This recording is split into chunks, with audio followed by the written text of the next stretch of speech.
I am California of the past. I I am am California California of the of the past. past. I am I I am am California California of of the the California of the past. past. past.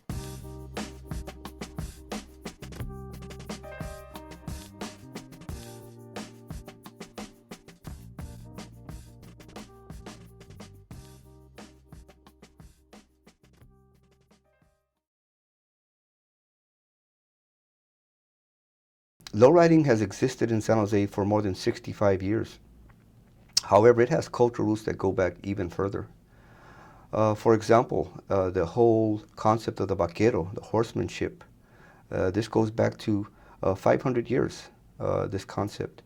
And it can be said that lowriding has many parallels with the horsemanship. Mexican youth have replaced horses and horsemanship with their beautifully crafted machines, each of which is given as much attention as care as any horse of the past. The ritual and symbolism associated with lowriding has its genesis in the Mexican paseo, a tradition from the colonial period that revolves around the plaza, where much of a community's socializing occurs. Lowriding as we know it today started in the 1940s in East Los Angeles.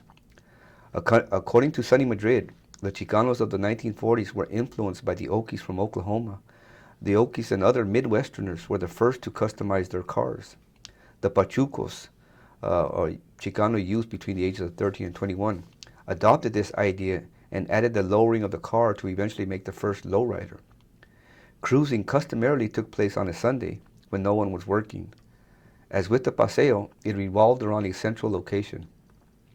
Whittier Boulevard in East LA gave birth to the lowriding movement around 1940s, and up until 1979, when it was closed to cruising, it was the lowriding capital of the world.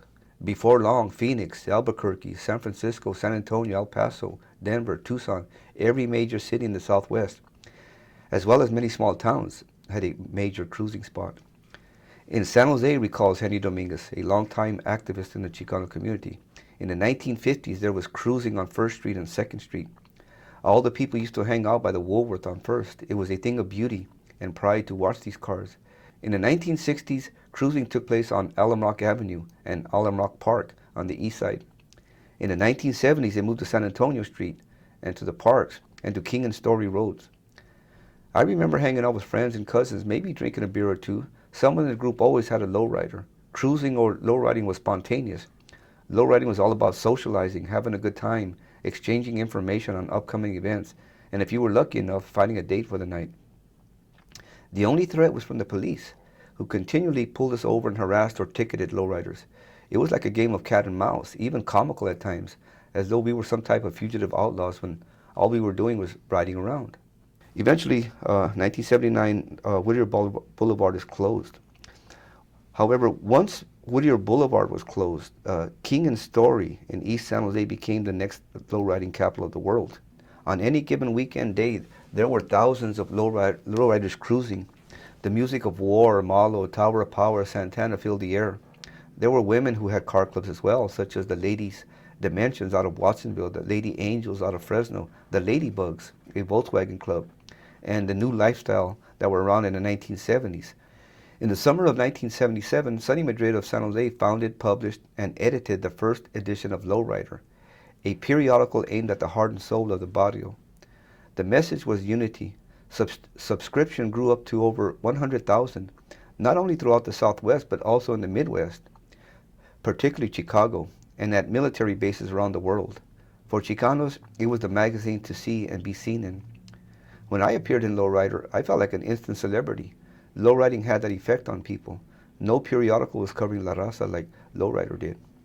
Eventually, lowriding got so big in East San Jose that there was a lot of controversy, and there was a lot of people who were looked at it very negatively and wanted to curtail this cruising that was taking place.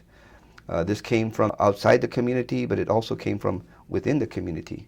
There was people who were for lowriding. There was many community members who were actually anti-lowriding. It was very controversial with many people, and so it eventually led to the implementation of no cruising zones. It led to the closing down of the fairgrounds to lowrider shows and lowrider concerts. What you begin to see was the cultural genocide, the actual killing.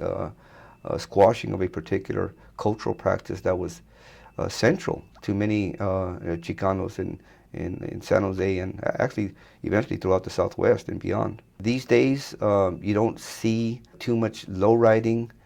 There are still lowrider clubs in San Jose. For example, Los Viejitos, the Duke's Car Clubs, and they do meet regularly or semi-regularly. Some of them on a weekly basis in certain places on Alum Rock or other places.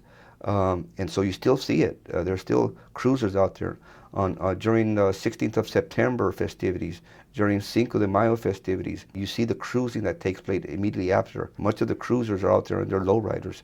This is when you see the most lowriders these days out in force, is during these celebrations.